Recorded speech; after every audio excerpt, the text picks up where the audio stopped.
আচ্ছা, শুরু করছি দক্ষতা উন্নয়ন প্রশিক্ষণে। তো আমি ভেবেছিলাম যে ওই ডিজিটাল মার্কেটিং কোর্সটা সম্পূর্ণ শেষ হবে, তারপরে বাকি কোর্সগুলো দেওয়া হবে। কিন্তু যারা ওয়েব ডিজাইনে অত্যন্ত আগ্রহী তারা বারবার বলছে যে আমাদের কোর্সের উপরও কিছু ভিডিও দেন। তো সেজন্য আজকে এই ওয়েব ডিজাইনের উপর কোর্সের ভিডিওটি দেওয়া হচ্ছে। আজকে এটা প্রথম ভিডিও। তো আজকে দেখে নিই যে আসলে এটা কী কী থাকছে আমাদের বিষয়ে। তো প্রথমে আমাদের কি ওয়েবসাইট ডিজাইন বা ওয়েব ডিজাইন। তো ওয়েব ডিজাইন জিনিসটা কি? ওয়েব ডিজাইনটা হচ্ছে আসলে মূলত ওয়েবসাইট ডিজাইন থেকে কথাটি এসেছে। তো সেই ওয়েবসাইট ডিজাইনকেই সংক্ষেপে মানুষ এটাকে বলে ওয়েব ডিজাইন। হ্যাঁ, মূলত সম্পূর্ণ নামটা হচ্ছে ওয়েবসাইট ডিজাইন। তো এটাকেই সংক্ষেপে বলে ওয়েব ডিজাইন। তো দেখি আসলে ওয়েবসাইট জিনিসগুলো কি। তো আমরা আসলে যখন অনলাইনে প্রবেশ করি, অনলাইনে যখন ঢুকি, তো যা কিছু দেখি সবগুলি ওয়েবসাইট। একটা ওয়েবসাইটে বাড়ি কিচ্ছু নেই। আমরা ঢুকলাম google.com, এটা একটা ওয়েবসাইট, ঠিক আছে। আমরা ঢুকলাম কোথায়, www.facebook.com, এটা একটা ওয়েবসাইট। আমরা গেলাম www.youtube.com, এগুলো সবগুলি এক একটা ওয়েবসাইট। এখন অনেকে বলবে গুগল তো সার্চ ইঞ্জিন, ফেসবুক তো সোশ্যাল মিডিয়া, ইউটিউব তো ভিডিও শেয়ারিং প্ল্যাটফর্ম, ঠিক আছে। সবসময় মনে রাখতে হবে কোনো একটা ব্যবসা কোনো একটা সার্ভিস দেয়, ঠিক আছে। গুগল একটা ওয়েবসাইট, ঠিক আছে, কিন্তু সে সার্চ করার একটা সার্ভিস দেয় আমাদেরকে, তো সেই জন্য আমাদেরকে সার্চ ইঞ্জিন বলছি। ফেসবুক একটা ওয়েবসাইট, কিন্তু সে মানে আমাদের মানুষের সঙ্গে যোগাযোগ করার সুবিধা দেয়, এই জন্য আমরা তাকে বলছি সোশ্যাল মিডিয়া, কিন্তু সে তো একটা ওয়েবসাইট। প্রতিটা ওয়েবসাইট একটা করে সার্ভিস দিয়ে থাকে। ইউটিউব, সে কী সার্ভিস দিচ্ছে? ভিডিও শেয়ার করার সার্ভিস দিচ্ছে, সেজন্য আমরা ইউটিউবকে বলছি ভিডিও শেয়ারিং ওয়েবসাইট, ঠিক আছে। তো এগুলো সবগুলো একটি করে ওয়েবসাইট। তো এই ওয়েবসাইটগুলোকে কিন্তু আমাদের সবারই ডিজাইন করতে হয়েছে, ঠিক আছে। তো সবগুলো যে ওয়েবসাইট ডিজাইন করতে হয়েছে, এই ওয়েবসাইটগুলো আমরা কীভাবে ডিজাইন করব? হুম তো এই ওয়েবসাইট ডিজাইনটা কীভাবে করব সেটাই কিন্তু হচ্ছে আমাদের ওয়েব ডিজাইন। তো সেই জন্যই আমাদের ওয়েব ডিজাইন কাজটা।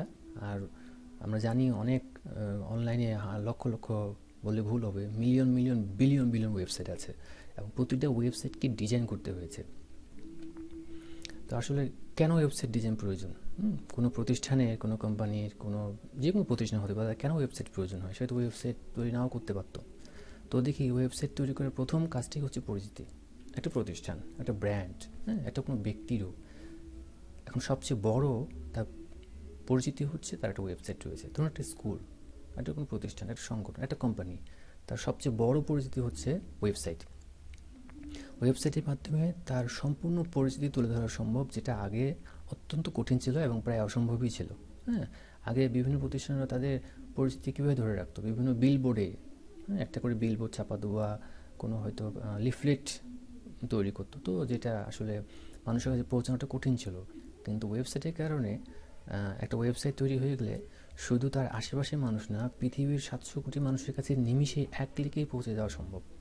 সেজন্য এই ওয়েবসাইটটা মানুষের জীবনে অনেক উপকার করেছে, এবং মানুষের, বিশেষ করে যারা পরিচিতি চায়, যাদের পরিচিতি প্রয়োজন, ব্র্যান্ডিং প্রয়োজন, তাদের জন্য এটা অত্যন্ত গুরুত্বপূর্ণ। এরপর আমরা দ্রুত যোগাযোগ। তো আমরা জানি যোগাযোগ ব্যবস্থা অনেক উন্নতি হয়েছে, এক ক্লিকে সব কাজ হয়ে যাচ্ছে। এখন কাস্টমাররা আগে আগে কাস্টমাররা বিভিন্ন প্রতিষ্ঠানের সঙ্গে যোগাযোগ করতে চিঠি দিত, অনেক কষ্ট হতো, অনেক ঝামেলা, কিন্তু এখন ওয়েবসাইটের মাধ্যমে লাইভ চ্যাট করা যায়, ইমেল করলে সঙ্গে সঙ্গে উত্তর পাওয়া যায়। এজন্য দ্রুত যোগাযোগের জন্য এই ওয়েবসাইটগুলি আমাদের প্রয়োজন। আরেকটা হচ্ছে বিক্রি। আমরা জানি এখন ই কমার্স ওয়েবসাইট রয়েছে। ই কমার্স ওয়েবসাইটের মাধ্যমে কিন্তু খুব সহজেই কোনো পণ্য বিক্রি করা যায়, যেটাকে কল্পনা করা যেত না। হ্যাঁ, এক ক্লিকের মধ্যেই মানুষ কোনো পণ্য ক্রয় করছে এবং নিমিষে এক প্রান্ত থেকে অন্য প্রান্ত পৌঁছে দেওয়া হচ্ছে। তো সেই জন্য যারা কোনো পণ্য বিক্রি করে তার জন্য ওয়েবসাইট, মানে তার প্রথম কাজটাই হচ্ছে ওয়েবসাইট তৈরি করা। এরপর হচ্ছে কম ব্যয়। এই একই কাজ যদি কোনো মানুষ অন্যভাবে করে তো সেটা এখন প্রচণ্ড ব্যয় হবে, কিন্তু একটা ওয়েবসাইটের ব্যয় কিন্তু অনেক কম। তা তৈরি করতে হয়তো $200-300 নিতে পারে, আর এটার একটা বাৎসরিক খরচ হয়তো $100-150, খুবই কম, যেটা আসলে অন্য মাধ্যমে করলে অনেক হাজার হাজার ডলার লেগে যেত। তো এই কারণে সব প্রতিষ্ঠান এই ওয়েবসাইট তৈরি করে, এবং সবার মোটামুটি একটা করে ওয়েবসাইট থাকে। তো কেন আমরা ওয়েব ডিজাইন আসলে শিখবো? আমরা ওয়েবসাইট ডিজাইন আসলে কেন শিখবো? এটা শেখার দরকারটা কী ছিল? এটা দরকারটা অবশ্যই ছিল প্রচুর কাজ। দেখুন আমরা এই মুহূর্তে যে, আচ্ছা দেখুন, আমরা যদি এই মুহূর্তে অনলাইনে সার্চ করি তাহলে কতগুলি ওয়েবসাইট আছে। আমি তো মনে করি বিলিয়ন বিলিয়ন ওয়েবসাইট আছে। তো 1 বিলিয়ন সমান কত সেটা আপনারা ভালো করে জানেন। এবং যেই মুহূর্তে আমরা কথা বলছি সেই মুহূর্তে দেখেন হাজার হাজার ওয়েবসাইট তৈরি হয়ে অনলাইনে পাবলিশ হয়ে গেল। তাহলে এই যে হাজার হাজার million million billion billion website, এই প্রতিটা ওয়েবসাইট কোনো না কোনো ব্যক্তিকে, কোনো না কোনো প্রতিষ্ঠানকে কী করতে হয়েছে, তৈরি করতে হয়েছে। তো যেহেতু বিলিয়ন বিলিয়ন ওয়েবসাইট তৈরি করতে হয়, আবার কোনো কোনো ওয়েবসাইটকে রিডিজাইন করতে হয়। ধরুন একটা ওয়েবসাইটে এরকম ডিজাইন আছে, তাকে ভালো লাগছে না ডিজাইনটা, বা সে চাচ্ছে যে ডিজাইনটা পুরাতন হয়ে গেছে, নতুন ডিজাইন, তো সেটাকে আবার নতুন করে ডিজাইন করতে হচ্ছে। তাহলে ভাবুন 1 মিলিয়ন ওয়েবসাইট যদি রিডিজাইন করতে চায়, তাহলে ভাবুন কতগুলি ওয়েব ডিজাইনের প্রয়োজন আছে। তো সেজন্য এই ওয়েব ডিজাইনের প্রচুর কাজ রয়েছে মার্কেটে বা বাজারে। এরপরে যেটা, সেটা হচ্ছে ওয়েব ডিজাইন যদি ভালো করতে পারেন, আপনি ভালো শিখতে পারেন, শুধু ওয়েব ডিজাইন করেই আপনি খুব ভালো বেতন করতে পারবেন। তো আমি যেটা বলেছি, ওয়েব ডিজাইন এবং ওয়েব ডেভেলপমেন্ট দুটো কোনো আলাদা বিষয়। তো শুধু ওয়েব ডিজাইন করেই আপনি হাজার হাজার ডলার আয় করতে পারবেন এমনও আছে। আর ওয়েব ডেভেলপমেন্ট শিখলে তো অবশ্যই অনেক ডলার আয়ের একটা ব্যাপার, পথ খুলে যাবে আপনার জন্য। তো আসলে এবার আসুন, ওয়েব ডিজাইনে আমি যে শিখবো, আমি যে কাজটা করব, নিশ্চয়ই আমাকে কোনো কোনো বিষয় শিখতে হবে, কী কী বিষয়ে আমাকে দক্ষ হতে হবে।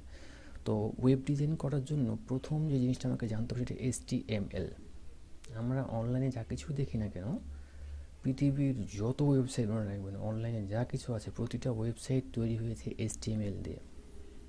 HTMLটাকে আমরা তুলনা করতে পারি একটা ঘর তৈরির সঙ্গে। ধরুন একটা ঘর তৈরি হলে তাকে প্রথমে কী করতে, তাকে ফাউন্ডেশন বা ভিত্তি দিতে হয়।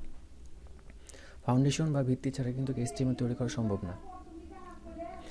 তো ঠিক সেরকম একটা ওয়েবসাইটে আপনি ফাউন্ডেশন তৈরি করবেন, সে যতই নামি দামি প্রতিষ্ঠান হোক না কেন, হোক ফেসবুক হোক গুগল, যতই বড় প্রতিষ্ঠান হোক, তারা প্রত্যেকেই HTML ব্যবহার করে। HTML হচ্ছে ফাউন্ডেশন। তো এই ফাউন্ডেশন ছাড়া কিচ্ছু করা যাবে না। তো সেই জন্য ওয়েব ডিজাইনের প্রথম জিনিসটি হচ্ছে HTML। এরপর যেটা করতে হবে সেটা CSS। CSS হচ্ছে কি, আমরা যখন আমার বাড়ির ফাউন্ডেশন তৈরি হয়ে যায়, তারপর ঘর তুলে ফেলে তারপর কী করি, আমরা রং করি। হ্যাঁ, এখানে একটা রং হবে, এখানে সাদা রং হবে, কালো রং হবে, মানে ডিজাইন, সৌন্দর্য। তো একটা ওয়েবসাইট যখন আপনার ফাউন্ডেশন দেওয়া হয়ে যাবে, তারপরে আমরা কী করি, আমরা ডিজাইন দিই। আমরা অনেক সময় ওয়েবসাইট ঢুকে দেখি একটা বাটন সবুজ রঙের, বাটনটা গোল, হ্যাঁ, লেখাগুলো ভেসে ভেসে আসছে, এই প্রতিটি কিন্তু এক একটা করে ডিজাইন। তো এই ডিজাইনগুলো আমরা আবার কিন্তু HTML দিয়ে করতে পারবো না। আমরা ঘরে ফাউন্ডেশন করি অন্যভাবে, আর রং করি অন্যভাবে।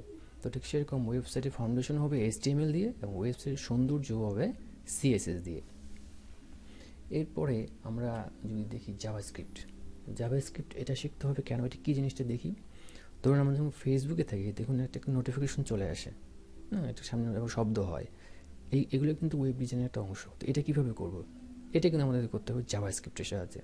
তো জাভাস্ক্রিপ্ট যখন আমরা ব্যবহার করব, তখনই কাছ থেকে নোটিফিকেশন চলে আসছে, বা কোথাও ক্লিক করলে একটা পপ আপ মেনু চলে আসছে।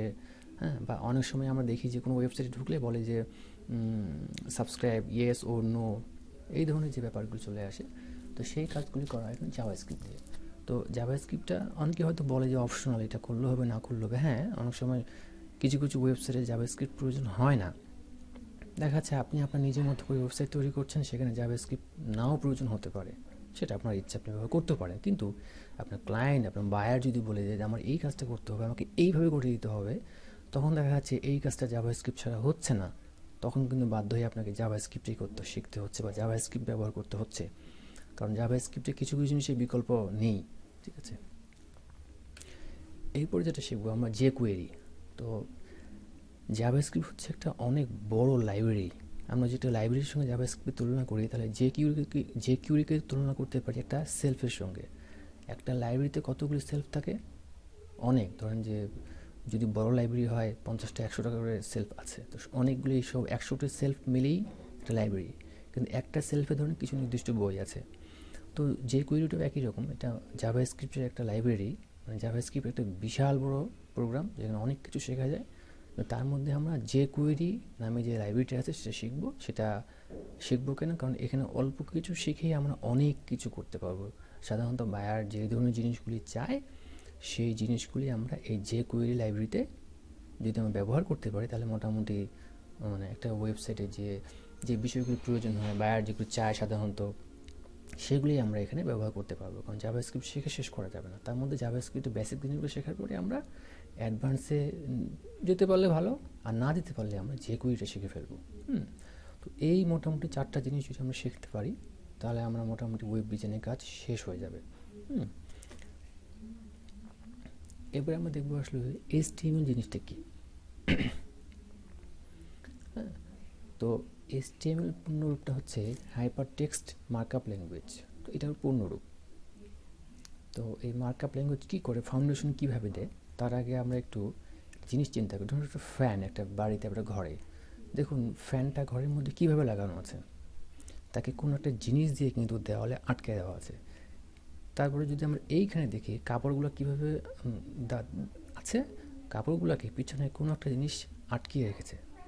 এবার যদি আমরা দেখি এই যে গিটারগুলি, এই যে বইগুলি, সবগুলি কিন্তু কোনো না কোনো জিনিস দ্বারা আটকানো আছে। এই যে কোনো না কোনো জিনিস দ্বারা আটকানো আছে, এটাকে কিন্তু আমরা বলি ট্যাগ। হ্যাঁ, এই ট্যাগ কিন্তু আমরা অনেক সময় খাতাও ব্যবহার করি, খাতায় অনেক সময় আটকে দেওয়া থাকে কোনো জিনিস, কোনো কাগজ, সেটাকে আমরা ট্যাগ। তো ঠিক HTMLও এটাকে বলে ট্যাগ। তো HTML ট্যাগটা কীভাবে হতে পারে, ধরুন আমরা একটা ওয়েবসাইটে যাই, তাহলে আপনাকে বোঝাতে সুবিধা হবে। ধরুন আমি এখানে গিয়েছি, ধরুন যে google.com, কথা।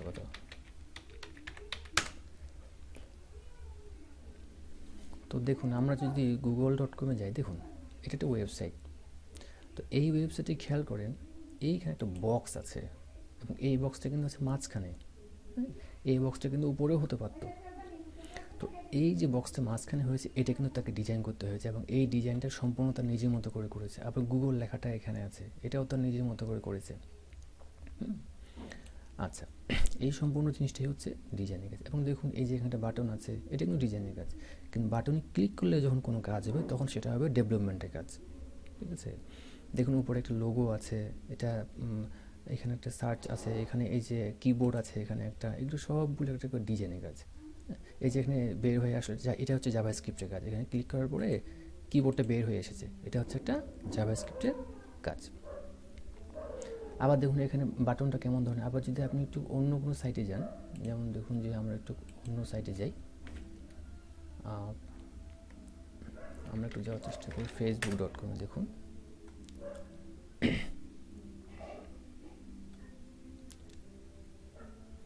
আচ্ছা, আমরা facebook.com-এ যদি ঢুকে দেখি, তাহলে আমরা দেখব কি, দেখুন এখানে আবার ফেসবুক লেখাটা ঠিক হাতের বাম দিকে এবং লেখাটা বিভিন্ন রং করে দেওয়া হয়েছে। এখানে আবার একটা ঘর রয়েছে, এটা ফর্ম রয়েছে। হ্যাঁ, তো এই ফর্মগুলি রয়েছে। তো এই ফর্মগুলি দেখুন, এই ফর্মগুলি আবার একটু উঁচু হয়ে আছে, বাম দিকে আছে, এখানে একটা বাটন আছে। তো এটা সবগুলো একটা ডিজাইন। হ্যাঁ, এবং কীভাবে এই ডিজাইনগুলো করেছে, যিনি ডিজাইন করেছে তিনি তার মতো করে, মনের মতো করে ডিজাইনটি করেছে। এখানে নিচে আরও একটি বাটন আছে, ক্রিয়েট নিউ অ্যাকাউন্ট। তো ক্রিয়েট নিউ অ্যাকাউন্টে যখন আমি ক্লিক করব, তখন দেখুন কি, তখন এক নতুন ফর্ম আসছে। এগুলো সবগুলো কিন্তু জাভাস্ক্রিপ্টের কাজ। এবং এখানে সাইন আপে ক্লিক করার পর যখন আমার অ্যাকাউন্ট তৈরি হবে, এটা হবে ডেভেলপমেন্টের কাজ। তো এই যে ডিজাইনটি, এক একটা ডিজাইন এক এক রকমভাবে। এবং মনে রাখবেন যে যারা ডিজাইন করে তারা সবসময় ক্রিয়েটিভ হয়, সৃষ্টিশীল হয়, সৃজনশীল হয়, তাকে নিজের মতো করে ডিজাইন করতে হয়। ডিজাইন কখনো কাউকে শেখানো যায় না, ডিজাইনের টুলসগুলি শেখানো যায়। তা ডিজাইন আপনি আপনার মতো করে তৈরি করবেন। তো এই হচ্ছে একটা ডিজাইন। এখানে যখন বাটনটা এরকম হলো, তো বাটনটা এইভাবে না হয়ে এই বাটনটা বাম দিকে হতে পারতো, বাটনটা উপরে হতে পারতো, এই ফর্মটা বামে হতে পারতো। এই যে জিনিসগুলো, এবং সবগুলোই কিন্তু এক একটা করে HTML ট্যাগ দিয়ে লাগানো আছে। এই যে একটা লেখা, এই লেখাটাকে কোনো না কোনো, এই যে আমরা দেখলাম যে বইটা একটা র্যাকের মধ্যে আছে, কাপড়গুলোর ফ্যানটা একটা কোনো কিছুতে আটকে দেওয়া আছে। তো এই ফেসবুক লেখাটাকে পিছনে কোনো কিছু দিয়ে ট্যাগ দিয়ে আটকে দেওয়া আছে। এই বাটনটাকে পিছনে একটা ট্যাগ দিয়ে আটকে দেওয়া আছে। এই পাসওয়ার্ড ঘরটাকে পিছনে ট্যাগ দিয়ে আটকে দেওয়া আছে। এই সবগুলি কোনো না কোনো ট্যাগ দিয়ে আটকে দেওয়া আছে। আমি যদি গুগলে দেখি, এই যে এখানে এই যে বক্সটা, এই বক্সটাকেও পিছনে কোনো কোনো যে ট্যাগ দিয়ে আটকে দেওয়া আছে। ঠিক যেভাবে ফ্যানটা আটকানো ছিল, গিটারগুলো আটকানো ছিল। এটাই হচ্ছে HTML ট্যাগ। তো আমরা HTML ট্যাগ জানলাম। তো আমরা এবার যদি দেখি HTML ট্যাগ আসলে কত রকম হতে পারে। তো দেখি HTML ট্যাগ বিভিন্ন রকম হতে পারে। আমরা ওয়েবসাইটে ঢুকে কি দেখি, একটা বড় লেখা, যেমন আমরা দেখলাম যে ফেসবুক লেখাটা, এটা কিন্তু অনেক বড় হেডিং আকারে থাকে। যেমন আমরা যখন পত্রিকায় পড়ি, পত্রিকার উপরে কী থাকে, একটা শিরোনাম বা হেডিং অনেক বড় করে লেখা থাকে। তো সেটাকেও কিন্তু একটা কোনো ট্যাগ দিয়ে আটকায় দেওয়া হয়েছে। তো এটা হচ্ছে হেডিং ট্যাগ। এবার ইমেজ ট্যাগ, আমরা ইন্টারনেটে ঢুকলে তো অসংখ্য ছবি দেখি, তো সেই ছবিগুলোকে কিন্তু আটকে রাখা, যেমন আমরা দেওয়ালের ছবি কি আটকে রাখি, তো সেখানে ওই ওয়েবসাইটে কোনো ছবিকে আটকায় রাখতে হয়, তো ওটাকে বলে ইমেজ ট্যাগ। এবার লিঙ্ক ট্যাগ, মানে কোথাও ক্লিক করলে, এক জায়গায় ক্লিক করলে অন্য জায়গায় চলে যায়। তার মানে আমরা বলি না একটা লিঙ্ক দেন, তো সেই লিঙ্কে ক্লিক করলে অন্য জায়গায় চলে যেতে হয়। তো সেই লিঙ্কটাকে, সেই লিঙ্কটাকেও কি কোনো না কোনোভাবে আটকে রাখা হয়েছে, তো সেই লিঙ্কটাও একটা ট্যাগ। তারপর টেবিল ট্যাগ আমরা একটু আগে দেখলাম, একটু আগে দেখিনি, মানে অনেক জায়গায় আমরা টেবিল দেখি, হ্যাঁ, টেবিল দেখি, ছক দেখি, ফর্ম দেখি, এরকম অনেক ওয়েবসাইটে অনেক কিছু জিনিস থাকে, টেবিল, ফর্ম, ছবি, অডিও, ভিডিও, সবগুলোর জন্য এক একটা করে আলাদা আলাদা ট্যাগ। হুম, টেবিলের জন্য আলাদা ট্যাগ, লিঙ্কের জন্য আলাদা ট্যাগ, ইমেজের জন্য আলাদা ট্যাগ, ফর্মের জন্য আলাদা ট্যাগ, ভিডিওর জন্য আলাদা ট্যাগ। এখন প্রশ্ন হতে পারে যে এত ট্যাগ আমি কীভাবে মনে রাখবো?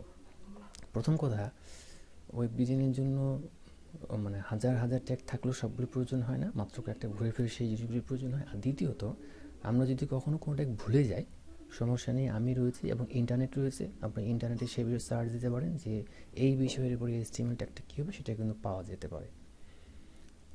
এরপরে আমরা HTML শিখবো, তার জন্য অবশ্যই কিছু প্রয়োজনীয় টুলস লাগবে। কী কী জিনিস আমার প্রয়োজন? প্রথমে লাগবে আমার কোড এডিটর, মানে যেখানে আমরা কোনো কোডগুলো লিখবো। আমরা জানি HTML একটা কোড, কোড লিখতে হয়। তো সেই কোডগুলো লেখার জন্য যেখানে আমরা কোনো কিছু লিখি সেটাকে বলি এডিটর। তো আমাদের এখান থেকে কোড এডিটর প্রয়োজন। তো কোড এডিটর অনেক আছে ইচ্ছা মতো, যেমন নোটপ্যাড আছে, নোটপ্যাডের মধ্যে কম্পিউটারে সবসময় ইনস্টল করাই থাকে। নোটপ্যাড আছে, নোটপ্যাড প্লাস প্লাস আছে, অ্যাটম আছে, visual studio, brackets. Code editor বলে শেষ করা যাবে না, অসংখ্য হাজার হাজার। আপনার যেটা ভালো লাগে, যেটাতে আপনার সুবিধা হয়, আপনি সেই কোড এডিটরটাই ব্যবহার করবেন। এখানে কারো কোনো বাধা নিষেধ নেই, কোনো পরামর্শ নেই, সব কোড এডিটরই মোটামুটি সমান। এবার হচ্ছে ব্রাউজার, যেখানে আমরা ইন্টারনেটে ব্রাউজ করি, হতে পারে গুগল ক্রোম, হতে পারে মজিলা। আপনি আপনার যেটা ভালো লাগে, যেটা সুবিধা হয়, সেই ব্রাউজারটাই আপনি ব্যবহার করবেন। আর এখানে তেমন কোনো প্রয়োজন আমাদের নেই। এবার HTML ট্যাগ কত রকম হতে পারে? HTML ট্যাগ মোটামুটি দুই রকম হতে পারে, একটা সিঙ্গেল ট্যাগ আর ডবল ট্যাগ। তো সিঙ্গেল ট্যাগটা কেমন? যেমন ইমেজ ট্যাগ, সিঙ্গেল ট্যাগ মানে শুরু হয় কিন্তু এর শেষ নেই, হ্যাঁ। আর ডবল ট্যাগটা হচ্ছে এর শুরু আছে এবং শেষ আছে, যেমন টেবিল ট্যাগ। এই টেবিলটাকে আমাদেরকে শুরু করতে হবে এবং শেষও করতে হবে। কিন্তু আমরা যে ইমেজ ট্যাগটা দেখি, তো সেই ইমেজ ট্যাগটা শুরু আছে কিন্তু শেষ নেই। তো এই হচ্ছে মোটামুটি আমাদের আজকের আলোচনা। আমরা এখানেই শেষ করছি। এরপরে আমাদের যে দ্বিতীয় পর্বটি যাবে ওয়েব ডিজাইনের পরে, সেই দ্বিতীয় পর্বে আমরা সরাসরি কম্পিউটারে চলে যাব। আমরা কোড এডিটরে কোড লেখা শুরু করব। আমরা কিভাবে ওয়েব ডিজাইনের প্রথম কোডটা লিখতে হয়, কিভাবে ওয়েব ডিজাইনের ট্যাগটা লিখতে হয়, ট্যাগ দিয়ে শুরু করতে হয়, সেটা আমরা এর পরের দিনে শুরু করব। তো ধন্যবাদ।